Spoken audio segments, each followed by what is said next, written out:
So why isn't how specifics about how student tuition money is spent put online as well? Well, I guess I would say, again, most student tuition goes into a big pot of money and goes in the general fund. And the general fund is distributed through the annual budget process, which is all available online and is all available through the documents that go to the Board of Trustees. And it says, here's how much goes to Teachers College, here's how much goes to College of Science and Humanities, here's how much goes to IT, here's how much goes to Student Affairs. It's broken out by personnel. You can find out exactly how many people work in this department, how much money they make, how much they spend on supplies and expense and travel and so on. So it is all available. Again, maybe hard to find and hard to understand, but it certainly exists.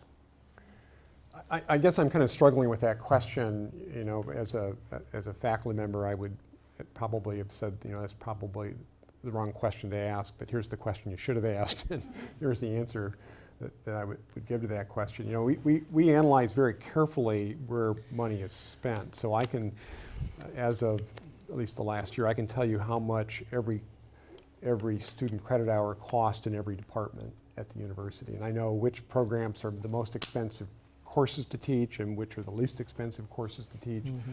And it ranges, the cost per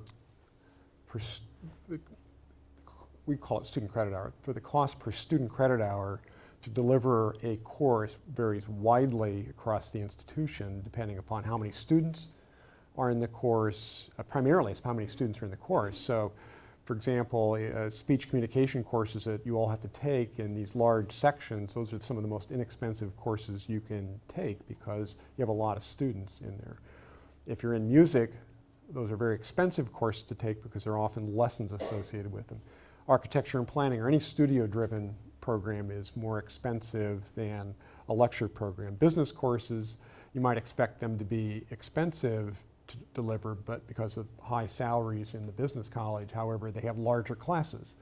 And so it actually sort of works out that way. So it's an interesting phenomenon at a university. I can tell you, and we can all talk about this, you know, what it costs to deliver a certain kind of program.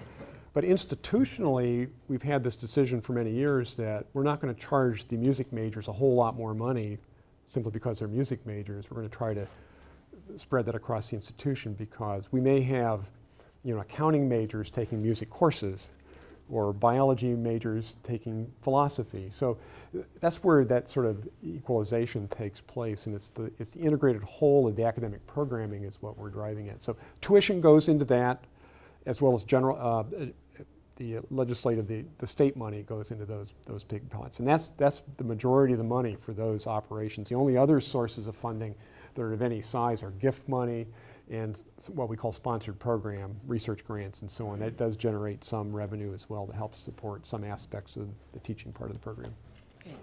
Thank you.